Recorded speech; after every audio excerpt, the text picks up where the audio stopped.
여러분들이 잘 아시는 것처럼 빌립보 교회는 바울 사도가 2차 선교 여행을 통해서 개척한 교회입니다. 루디아 집에 교회가 세워지죠. 자주장사 루디아 집에 교회가 세워지고 그곳에서 특별히 그 귀신 들린 여종, 점치는 귀신 들린 여종의 귀신을 쫓아내서 그 주인들로 하여금 고소를 당해가지고 실컷 두들겨 맞고 감옥에 갇혔던 곳이 이 빌립보입니다. 이 빌립보는 특별히 이 로마에서도 굉장히 중요하게 생각하는 제2의 로마라고 할 만큼 로마 색이 짙은 그런 도시죠. 모든 것이 다 로마식입니다. 언어도, 풍습도, 삶도 모든 것이 다 로마식으로 된 거예요. 왜 그러냐면 로마 퇴역 군인들을 그곳을 이주를 시켜서 그곳에서 거주하게 하고 이 사람들은 황제에게 충성하면서 정말 식민지지만 그렇지만 정말 황제에게 충성하는 그런 사람들이 모여있는 그런 곳이에요. 그러다 보니까 로마색이 너무 강하고 그 로마색이 강하다 보니까 교회의 존립 기반은 그만큼 더 어려워지는 거죠. 지금도 마찬가지 아닙니까? 세속화가 더 심해지면 심해질수록 교회는 그만큼 어렵습니다. 그죠?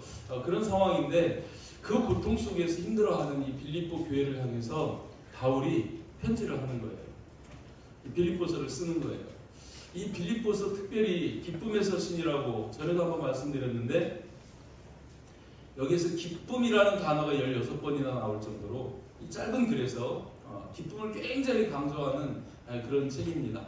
사실 이 바울이 이 빌립보 교회뿐만 아니라 모든 교회들에게 바울은 기뻐하라는 그런 서신들을 보내는 것을 우리가 보게 됩니다. 고린도서 13장에서도 11절 말씀 보면 마지막으로 말하노니 형제들아 기뻐하라. 끝에 가서 이야기를 전하고 마지막으로 끝으로 결론적으로 그들에게 이야기하는 것은 기뻐하라는 거예요. 마지막으로 말하노니 기뻐하라. 빌립보서 2장 18절에서도 우리가 지금 3장 1절을 봤는데 2장에서도 이와 같이 너희도 기뻐하고 나와 함께 기뻐하라. 너희도 내가 기뻐하거든 너희도 기뻐하고 나와 함께 기뻐해라. 이렇게 얘기해요. 나처럼 기뻐해라. 살전 데살로니가서 5장 16절에서도 항상 기뻐해라. 쉬지 말고 기도해라. 범사에 감사하라. 이것이 그리스도 예수 안에서 너희를 향하신 하나님의 뜻이니라 하면서 하나님의 뜻이 뭐냐면 그 뜻 중에 하나가 기뻐하는 거라는 거예요. 기뻐하라고 기뻐하라고 이렇게 모든 교회들에게 기뻐하라는 말을 전합니다. 근데 이 빌립보서를 쓸 때 바울이 어디 있었을까요? 감옥에 있었습니다. 그래서 에베소서, 빌립보서 그리고 골로새서, 골로새서하고 빌레몬서까지 해서 이 4권을 옥중서신이라 하는데 옥에서 쓴 편지예요. 바울이 있었던 옥 사진이 있습니다. 한번 보실까요? 여기에요. 이 사진 보면서 기억이 나시는 분도 있을 것 같은데, 그죠? 요게 바울이 갇혔던 그 감옥이래요. 저는 안 가봤어요. 그런데 이 감옥 사진을 오늘 아침에 갔다 오신 분이 제게 보여주더라고요.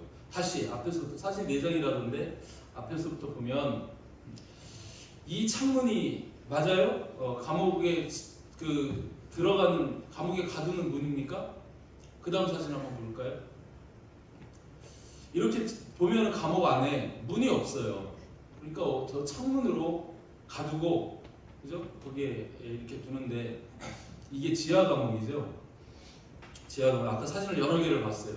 옥나라 집사님이 보여주신 거예요. 미국에 있는 동안에 유럽에 잠깐 가셔가지고 지금 고은이 세우리하고 같이 저희 조희연 집사님하고 여기를 갔다 온 모양이에요. 거길 가가지고 그 바울이 이제 처형된 길까지 이렇게 보여드리는데 다는 못 보여드리고 이제 이렇게 몇 장만 이렇게 올려놓는데 바울이 지금 요 감옥에 갇혀 있으면서 지금 빌립보서를 쓴 거예요. 여러분 61년부터 63년까지 만 2년이 넘는 시간을 감옥에 갇혀 있었는데 결국 이 감옥에 갇혀 있다가 바울은 지금 이제 그 소란죄로 해가지고 이 아까 사진을 보니까 보이더라고요. 감옥 앞에 길을 나와서 단두대에 가가지고 도끼로 목이 잘려가지고 그러고 죽습니다. 근데 그 감옥에 갇혀 있으면서도 이 바울은 이 모든 교회들의 편지를 쓰면서 기뻐하라고 그렇게 이야기를 합니다.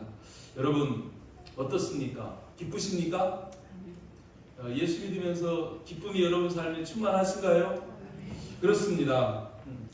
저와 여러분들은 상황 때문에 기뻐하는 자들이 아닙니다. 아멘?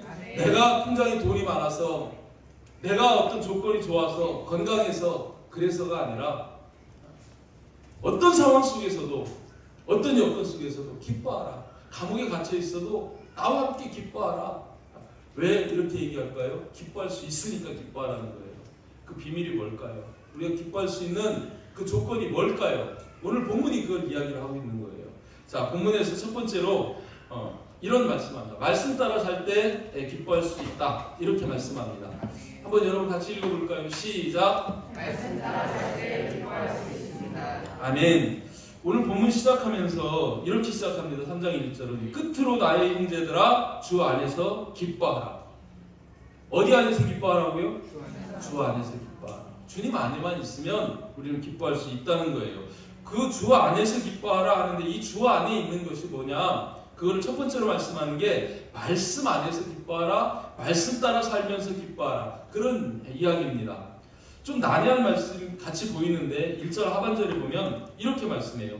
너희에게 같은 말을 쓰는 것이 내게는 수고로움이 없고 너희에게는 안전하니라.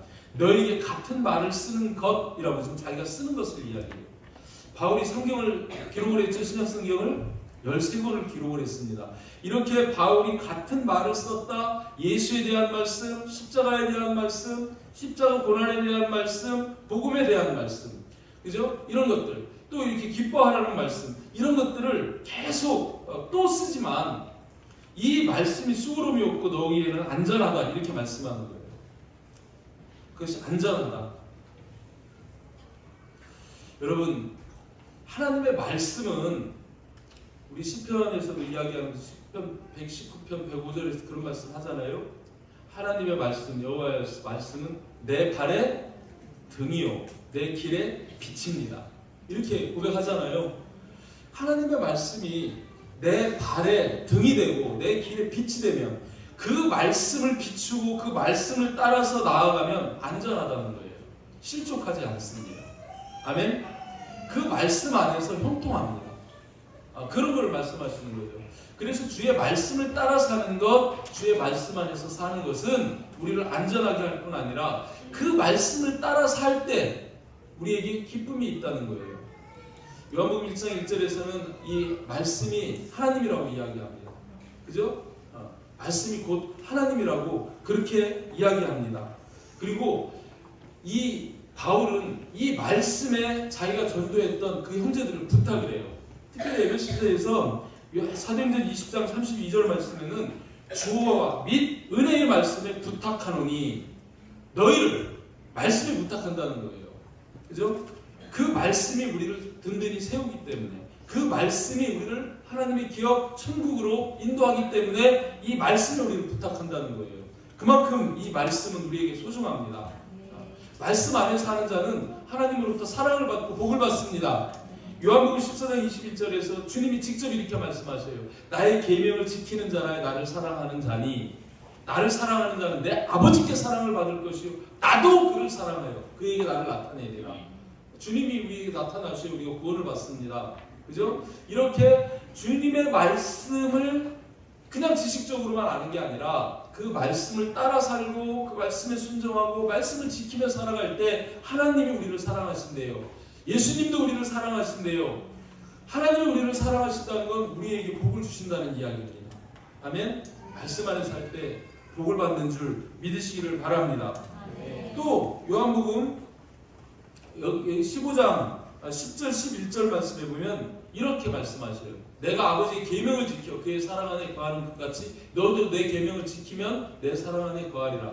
하나님의 말씀을 따라 살면, 그죠? 어떤 결과가 있냐면 뒤에 11절에 중요하게 이렇게 말씀합니다. 내가 이것을 너희에게 이르는 것은, 말씀 따라 살라고 하는 이유는, 말씀을 지키면서 계명을 지키면서 살라고 하는 이유가 뭐냐면, 이것을 이루는 이유는 내 기쁨이 너희 안에 있어 너희 기쁨을 충만하게 하려 함이라. 아멘? 그런 거예요.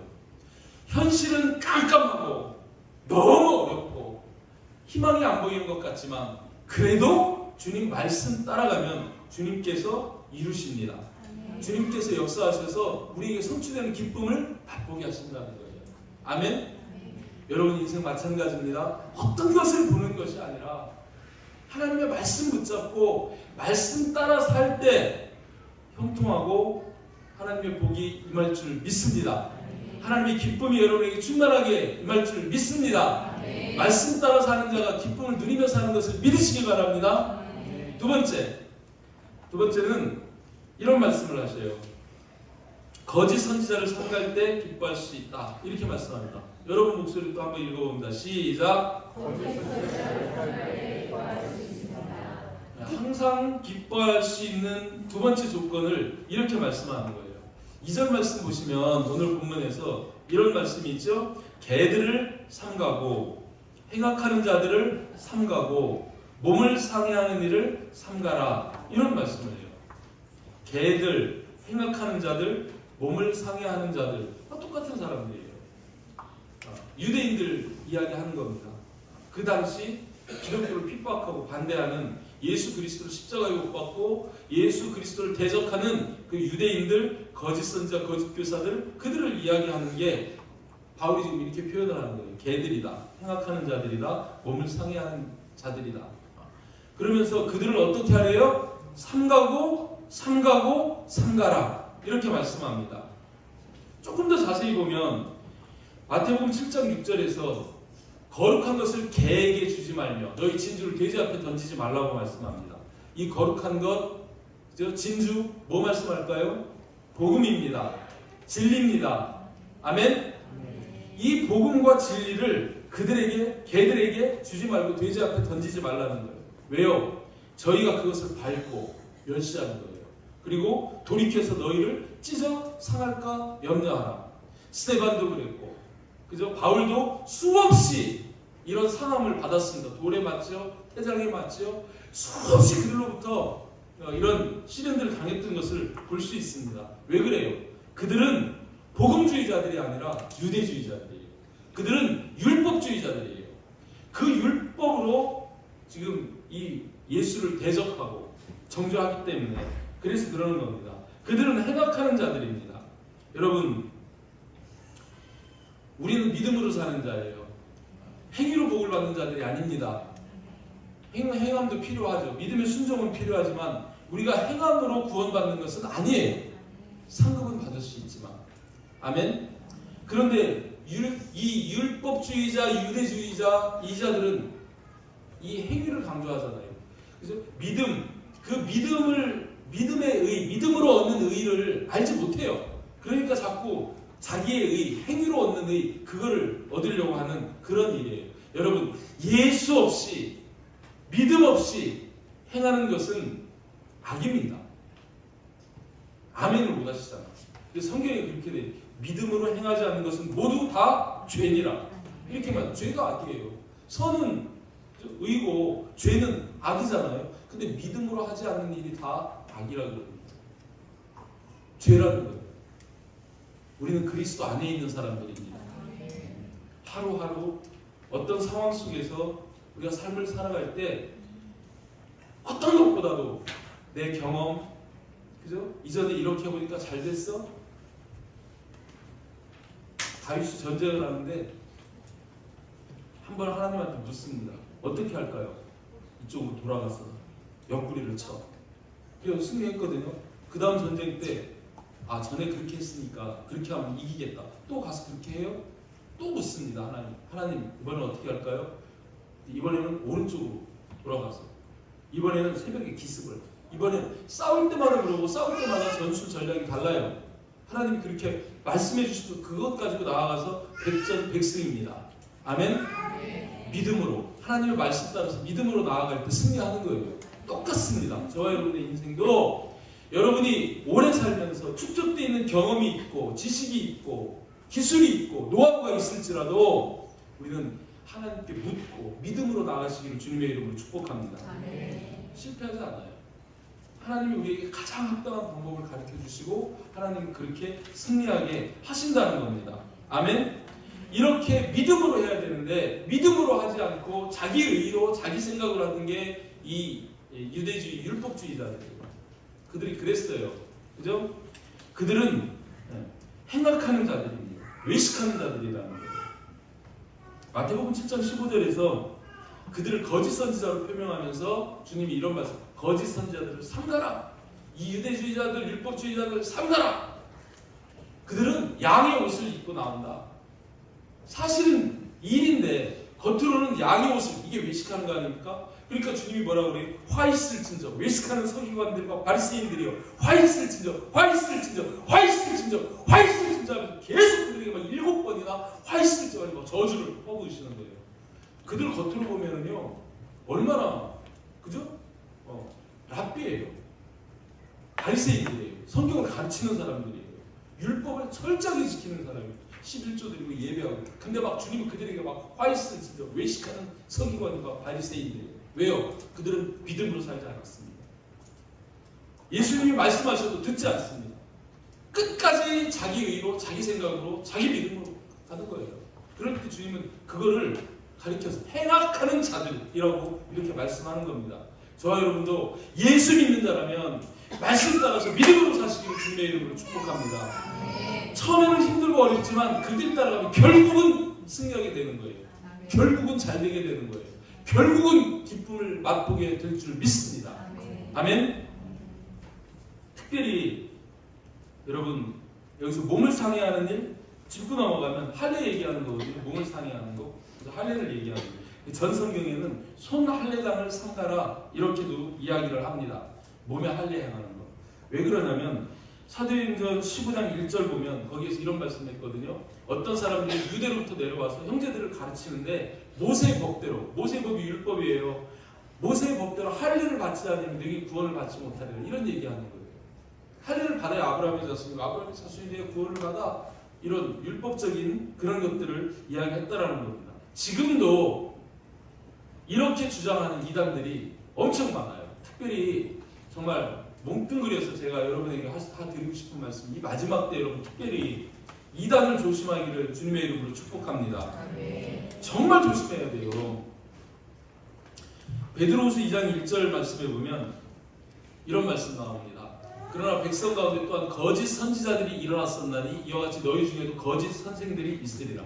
누구 중에 있다고요? 너희 중에 있다는 거예요. 이단은 전부 교회에서 나옵니다. 불교에서 나오는 거 아니에요. 우리 기독교에서 이단이 나와요.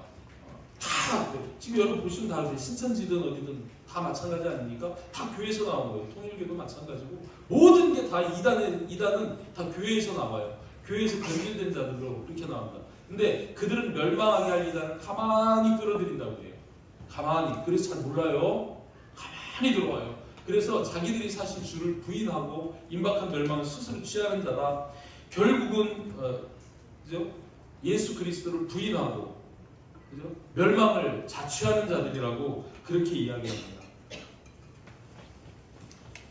이 얘기를 주님은 미리 하시는 겁니다. 디모데후서 4장 3절 4절 말씀 보면 때가 이르리니, 때는 지금 마지막 때 이때를 얘기하는 거예요. 사람이 바른 교훈을 받지 아니하며 귀가 가려워서 자기의 사용을 따를 스승을 많이 두고 또 그 귀를 진리에서 돌이켜 허탄한 이야기를 따르리라. 주님 미리 말씀하시는 거예요. 때가 이르면 사람들이 바른 교훈을 받지 않아요. 예수님을 믿고 그죠? 예배 잘 드리고 주님께 헌신하고 믿음의 생활 잘 살고 복음의 삶을 잘 살고 이렇게 하라고 그러는데 그런 말을 받지를 않아요. 이런 말 잘 받아요. 예수 믿고 복 받으세요. 예수 믿으면 잘 됩니다. 사업도 잘 되고 성공합니다. 부자 됩니다. 이러면 그런 말을 아멘 아멘 아멘 하고 들어요. 근데 주를 위해 생명 걸고 헌신하세요 그러면 노맨이지 노맨. 그죠? 아 싫어요. 교회에 매이고 시간 뺏기고 헌신하고 충성하는 건 싫어요. 적당히 예배드리고 주일날 빨리 예배드리고 가서 쉬고 놀고 그죠? 세상에서 돈도 좀 벌고 명예도 얻고 성공도 하고 잘 먹고 잘 놀고 잘 쓰고 그러면서 살으려고 그러면 좋아요. 지금 시대가 그래요. 너무 많은 교회들이 기복신앙으로 예수 그리스도의 십자가, 주님은 자기를 부인하고 내 십자가를 지고 나를 따르라 말씀하는데, 십자가? 보기는 좋은데 액세서리를 목에다 걸고는 다니는데 지라 그러면 지기는 싫은 거야. 이건 하기가 어려운 거예요. 이건 싫은 거예요. 그러니까 점점 더 이 마지막 때가 돼서 복음의 본질이, 그리고 예수님의 그 제자들, 사도들이 걸어갔던 그 믿음의 길은 외면하고 편하고 쉽고 그저 세상 즐거운 그런 신앙생활을 하고 싶은 사람들이 점점 늘어나는 거예요.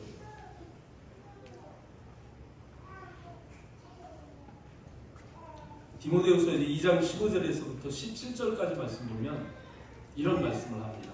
너는 진리의 말씀을 옳게 분별하며, 여러분 말씀을 말씀대로 진리대로 정확히 분별할 수 있는 지혜가 있기를 주님의 이름으로 축복합니다. 아멘. 여러분의 생각을, 여러분의 지식을 좀 배제할 필요가 있어요. 그리고 글을 읽을 때마다 그 말씀이 그러한가 하여 묵상하고, 베레아 사람들처럼 또 그 말씀을 읽을 때 성령께서 조명해 주시기를 구하시길 바랍니다. 이 모든 성경은 하나님의 감동으로 된 거예요. 성령의 감동으로 된 거예요. 하나님이 주신 말씀을 받아서 기록한 거예요. 아멘? 아멘. 저자가 여럿이라도 자기 생각을 쓴 게 아닙니다. 하나님이 불러주시는 대로, 하나님이 말해주시는 걸, 불러주시는 걸 받아서 기록한 게 성경입니다. 그러니까 1600년 동안 40명 넘는 각 나라에서 각 시대에 기록한 성경이 창세기부터 계시록까지 모순 없이 전부 일률적으로 그렇게 기록될 수 있었던 것은 하나님이 저자이기 때문에 그래요. 성령이 저자이기 때문에 누구한테 물어보면 제일 잘 가르쳐 주시냐면, 기록하신 성령에게 여쭤보면 성경을 제일 잘 깨닫게 해주십니다. 우리 성경 볼 때마다 조명해 주시라고, 성령님 깨닫게 해주시라고, 가르쳐 주시라고 기도하면 성령님께서 그 말씀을 퍼뜩퍼뜩 깨닫게 해주세요. 그래서 성령이 이 성경을 제대로 분별할 수 있기를 바랍니다. 하나님의 말씀을 제대로 분별할 수 있기를 바랍니다. 이걸 분별해야 되는 거예요. 그리고 분별했으면 여기서 뭘 말씀하세요?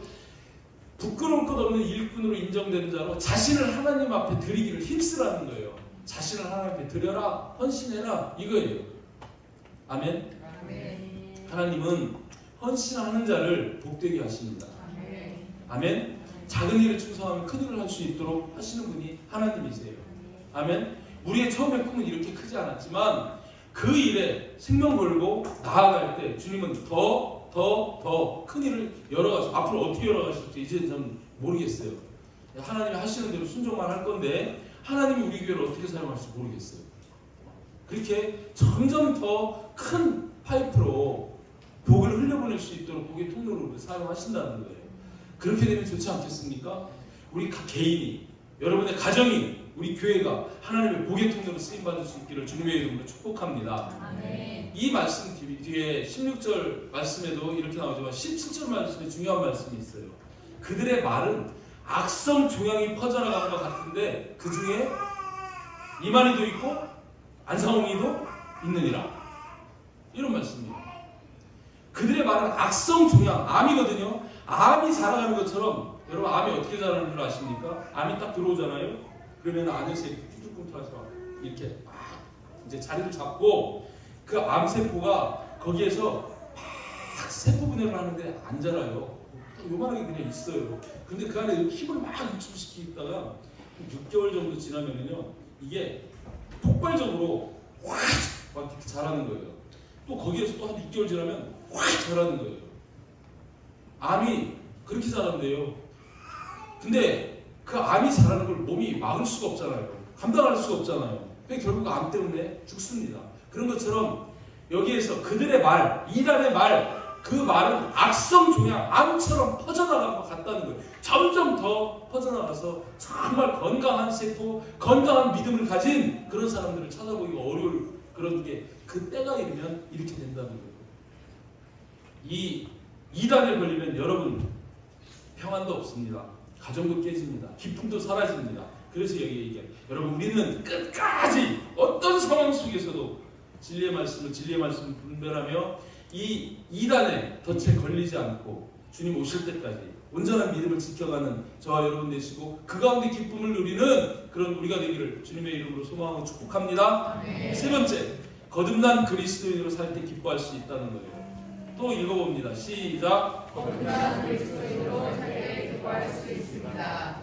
3절 말씀에 보면 하나님의 성령으로 봉사하며 그리스도 예수로 자랑하고 육체를 신뢰하지 아니하는 우리가 곧 할례파다 이렇게 얘기합니다.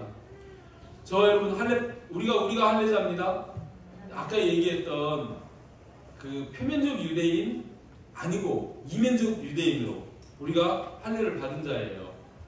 로마서 2장 29절에서 28절 29절 말씀 보면 이렇게 구분을 합니다. 물론 표면적 유대인이 아니요. 이스라엘 백성들 하나님의 선민입니다. 그들이 유대인입니다. 그러나 그들이 하나님이 진정으로 기뻐하시고 칭찬하는 유대인 아니라는 거예요. 표면적 육신의 할례가 아니라는 거예요. 아브라함의 후손으로 이스라엘 백성들은 난지 8일만 되면 할례를 행합니다. 할례를 행해야 아브라함의 자손이 되는 거예요. 그런 표면적 할례가 아니다! 라고 말씀하는 거예요. 그러면서 뭐라고 29절에서 말씀합니까? 오직 이면적 유대인이 유대인이요. 예수 그리스도의 십자가 복음을 믿는 믿음을 가진 자들이 이면적 유대인이라는 거예요. 그 믿음을 가지고 세례를 받은 자들이 교인이고 그들이 유대인이라는 거예요. 아멘? 그리고 할례는 마음에 하라는 거예요. 할례는 마음에 할지니 영에 있고 율법 조문에 있지 아니한 것이다. 그 칭찬이 사람에게서가 아니요 다만 하나님에게서니라. 하나님이 이렇게 그죠? 이면적 유대인인 사람, 마음의 할례를 행한 사람을 칭찬하신다는 거죠. 여러분 세례 받으셨습니까? 물 세례를 받고 그것으로 끝나는 것이 아니라 마음의 할례 성령 세례를 받은 사람을 하나님이 기뻐하시고 칭찬하신다는 거예요. 아멘? 물과 성령으로 거듭나지 아니하면 하나님의 나라를 볼 수 없느니라. 그래서 물과 성령으로 거듭난 이런 거듭난 그리스도인으로 살 때 우리가 그 안에서 진짜 기쁨을 누릴 수 있다는 겁니다. 아멘? 근데 거듭난 그리스도인의 삶이 어떤 거냐면 오늘 본문에 세 가지 얘기하잖아요. 하나님의 성령으로 봉사하며, 여기에서 봉사한다는 단어는 제사하며 예배하며 이런 의미예요. 그러니까 하나님의 성령으로 예배하는 것을 말씀합니다. 아멘? 요한복음 4장 23절 24절에서도 그 말씀하시죠. 아버지께 참되게 예배하는 자들은 영과 진리로 예배할 때가 오나니. 이렇게 영과 진리로 예배하는 자가 참되게 예배하는 자예요. 아멘? 성령으로 예배하는 자, 예수 그리스도의 십자가의 그 은혜로 예배하는 자가 참되게 예배하는 자라는 겁니다. 아멘? 늘 말씀드리듯 예배는 삼위일체 예배입니다. 하나님 아버지께 예배하며, 그죠? 성령께서 세우신 이 교회에 성령의 전인 우리들이 성령을 의지하여 성령의 역사 가운데 예배하고 그 가운데 진리의 예수님의 복음의 말씀이 선포되는 그 예배가 참된 예배고 하나님이 기뻐하시는 예배라는 겁니다. 아멘? 그래서 하나님 아버지께 성령으로 예수 그리스도로 예배할 때 그 예배가 참된 예배라는 거예요. 여러분 예배 자리에 나와서 예배할 때 꼭 이 사실을 기억하시길 바랍니다. 그냥 몸만 와서 이렇게 앉아있지 말고 우리 늘 대표자들 기도하는 것처럼 성령님 이 시간도 우리 가운데 임하시고 역사하여 주시옵소서. 하나님 앞에 우리 잘 여기 대표 기도하는 자들이 담임 목사를 통해서 주어지는 그 말씀, 진리의 말씀, 복음의 말씀, 그 말씀으로 우리가 듣고 하나님을 찬송하게 하옵소서. 이거예요. 이게 빠지면 안 되는 거예요. 성령과 말씀이 빠지면 예배가 안 됩니다. 말씀 없는 예배가 어디 있으며 성령의 역사가 없는 예배, 그거는 계모임이에요. 그건 아무것도 아니에요. 반드시 여러분 예배할 때 성령께서 여러분의 마음에 임하시고 역사하시기를 구하시기를 바랍니다. 그렇게 예배할 때 그게 진정한 예배가 된다는 겁니다. 그리고 그렇게 예배하면서 또 예수 그리스도로 자랑하라는 거예요. 예수 그리스도. 바울은 그렇게 했습니다. 바울이 자랑하는 것은 십자가밖에 없었어요. 오직 예수 그리스도의 십자가. 그죠? 할례를 자랑하지 않고 육체를 자랑하지 않았습니다. 오직 바울은 그죠?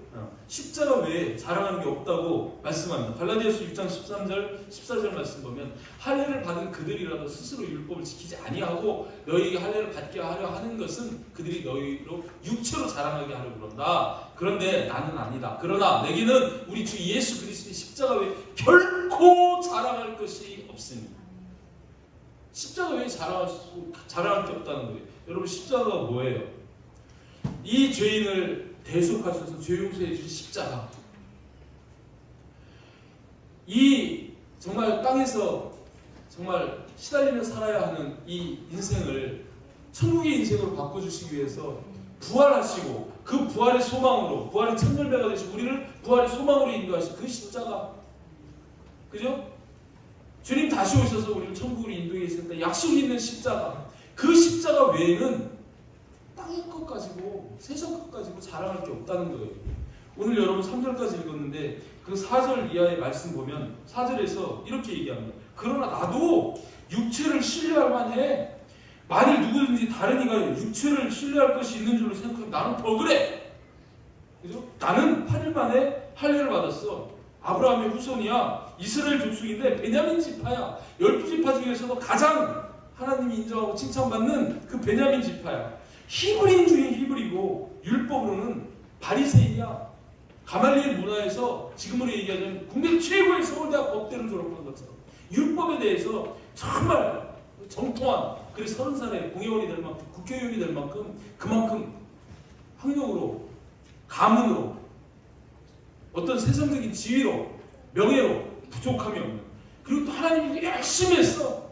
예수 믿는 자들 막 잡아서 가두고 다메섹까지 쫓아가는 이런 열심을 가진 자. 외적으로 보면, 율법적으로 보면 너무나 뛰어난 훌륭한 가문 학벌 인물이지만 그런 거 다 배설물로 여긴다는 거예요. 그리고 오직 십자가만 자랑한다는 거예요. 이 바울이 정말 학식이 대단한 사람이었지 않습니까? 그러니까 이 성경도 이만큼 기록할 수 있는 만큼 그렇게 했겠죠. 근데 바울이 고백하는 게 뭐예요? 예수를 아는 지식이 가장 고상하다고 이야기해요. 예수를 아는 지식. 여러분 한번 생각해 보시기 바랍니다. 과학이 내 마음을 알아요? 여러분의 마음을 다 알아요? 여러분의 인생을 알아요? 여러분의 속마음을 알아요? 과학이 어떻게 증명해요? 그 마음을 헤아리는 것이 철학입니다. 인생은 이런 거야. 사람은 이렇게 살아. 사람은 이럴 때 이러고 저럴 때 저래. 그 사람 속 정신세계를 그걸 다루는 게 철학 아닙니까? 물질세계가 과학이라고 그거보다 고차원인 게 철학이에요. 그러지 않아요? 근데 그 철학 위에 더 고차원적인 게 뭐예요? 신학입니다. 신학이에요. 철학보다 신학이에요. 그래서 종교가 마루종자를 써요. 마루종 가장 높은 가르침. 그 중에서도 신학, 하나님에 대해서 아는 것, 예수 그리스도를 아는 게 가장 고상한 지식이라는 거예요. 아멘. 그분이 우리를 창조하셨습니다. 그분께 물어보시면 우리를 왜 창조하셨는지, 우리가 어떻게 살아야 되는지 다 말씀해 주세요. 아멘. 과학은 대답 못해요. 과학은 이야기 못합니다. 근데 신학은 이야기해요. 어떻게 살아야 하는지, 어떻게 살아야 기쁘고 어떻게 살아야 행복한지 신학이 이야기를 해요. 그래서 저와 여러분들 이 신앙을 가지고 사는 사람들은 가장 고상한 지식을 가지고 있는 분들이에요. 아멘. 아멘? 그걸 믿으시길 바랍니다. 이 신학을 과학으로 설명하려고 그러면 설명 안 돼요. 철학으로 설명 안 돼요. 그 위에 거예요. 그 위에 거. 그 위에 거예요. 하나님만이 말씀하실 수 있고 우리가 말씀을 통해서만 하나님을 알 수 있어요. 아멘? 믿으시기 바랍니다. 말로 설명할 수 없고 과학이 설명할 수 없지만 하나님은 살아계시고 지금도 우리 가운데, 우리 인생 가운데 역사하시고 이루시는 분이 하나님이시라는 거예요. 아멘. 그 하나님 안에서, 주 안에 있을 때 우리가 진짜 기쁨을 누릴 수 있다라고 말씀하는 겁니다. 아멘. 아멘. 한번 따라서 합니다. 형제들아, 주 안에서 기뻐하라. 항상 기뻐하라. 그럴 수 있으니까 그렇게 말씀하시는 거 아니겠습니까? 아멘. 이후로 정말 저와 여러분들은 그런 내 형편이나 환경 때문이 아니라 하나님 때문에 주 안에서 기뻐하는 삶을 누리실 수 있기를 축복합니다. 아멘. 말씀 맺는데 하박국서 3장 17절 18절 말씀 한번 볼까요? 이 말씀 여러분 다 아시는 말씀이죠? 아멘. 하박국 선지자가 어떻게 기뻐하냐면 이래요. 비록 무화과 나무가 무성하지 못하며 무화과 이스라엘 백성들 가문일 수도 있고 가정일 수도 있고 여러 가지 비유적으로 생각할 수 있는데 내가 하는 모든 일들이 무성하지 못해. 포도나무에 열매 없어요. 농사 망했어요. 감람나무에도 소출이 없어요. 기름이 있어야 불을 밝히고 하는데 기름 얻을 수가 없어요. 없어요. 못하며 없으며 거기서 끝이 아니고 밭에 먹을 것도 없어요. 큰일 났지 않습니까? 우리의 양이 없어요. 우리는 있는데 양이 없어요. 외양간에도 소가 없어요. 있는 게 없어요. 그런데 이 하박국 선지자에게 여호와가 있습니다. 아멘. 그러니까 이렇게 얘기해요. 나는 여호와로 말미암아 즐거워하며 다 여호와 있어. 그 하나님이 있어. 나 아버지 있어. 그 부유하시고 전능하시고 그 하나님이 내게 있어. 지금 당장은 내 형편이 아무것도 아니고 아무것도 없고 이렇지만 형편을 보면 상황을 보면 이렇지만 나는 여호와가 있어. 즐거워. 나의 구원의 하나님으로 말미암아 기뻐하는 거다. 나를 구원하신 그 하나님으로 말미암아 기뻐하는 거다. 이 구원이 얼마나 크고 소중한지를 알기에 그 구원받은 그 자체만으로도 다른 것 다 없어도 나는 기뻐할 수 있어. 기뻐하는 거다. 이렇게 고백하는 거예요. 베드로전서 4장 12절 13절에서는 또 베드로 사도가 이렇게 또 이야기합니다. 사랑하는 자들아, 너희를 연단하려고 오는 불시험 당함을 이상한 일 당하는 것 같이 여기지 말라. 이렇게 얘기해요. 우리가 살다 보면 시험이 있죠. 물질적인 시험이 있습니다. 건강의 시험도 있습니다. 관계 시험도 있습니다. 여러 가지 이런 우리에게 시련이, 그죠? 시험이, 고난이, 환난이 있지만 이상한 일 당하는 것처럼 그렇게 생각하지 말라는 거예요. 왜요? 그 환난과 시련, 고난이 뭐기 때문에 우리를 연단하려고 하는 거예요. 그거를 통해서 다 주님 앞에 매달리고 다 주님 앞에 기도하고 다 주님 말씀 붙잡고 나아가면서 점점 더 그리스도인으로서 성화되어서 가는 거예요. 점점 더 주님을 닮아가는 거잖아요. 그걸 말씀하는 거예요. 그러면서 13절에서 오히려 너희가 그리스도의 고난에 참여하는 것으로 즐거워하라. 여러분들 경험하지 않습니까? 여러분 힘들게 어렵게 이렇게 할 때 있잖아요. 그래도 속에서는 하고 나면 기쁘지 않습니까? 그거예요. 그리스도의 고난에 참여하는 것으로 즐거워해라. 즐거워해라. 왜요? 약속이 있기 때문에. 하나님 말씀이 약속이듯이 이는 그의 영광을 나타내실 때, 주님 다시 오실 때 너희로 즐거워하고 기뻐하게 하려 함이라. 그 기쁨은 잠시가 아닙니다. 주님께서 영원 나타나실 때 우리로 즐거움과 우리에게 주시는 그 기쁨은 영원한 겁니다. 아멘. 그것을 알기에, 그 주님의 신실하신 약속을 알기에, 그죠? 오전에도 얘기했지만 성경은 그래요. 제가 다시 예수님 믿을 때 세계사 책을 갖다 놓고 성경하고 견줘봤어요. 근데 항상 성경이 먼저 말씀하셔요. 그리고 세계사가 뒤따라가는데 빈틈없이 정확하게 이루어져요. 이게 뭘 얘기하는 겁니까? 하나님은 살아계시고 하나님은 이 인류 역사를 선도해 가시고 주장하시는 분입니다. 그걸 부인할 수가 없는 거예요. 세계 역사만 아니라 우리 가정의 역사, 인류 역사, 교회 역사도 다 마찬가지입니다. 주님은 주님 뜻대로 인도해 가시는 거예요. 그 속에서 우리의 역사하신 그 주님을 믿기에, 그 믿음 안에서 우리는 기뻐할 수 있다는 거예요. 아멘. 주님은 믿음 있는 자를 오늘보다 내일 더 귀하게, 더 행복하게, 더 복되게, 더 기쁘게 사용해 주실 줄 믿습니다. 그 기쁨을 누리면서 항상 기뻐하는 그런 우리 하나님의 모든 가족이 되기를 주님의 이름으로 축복합니다.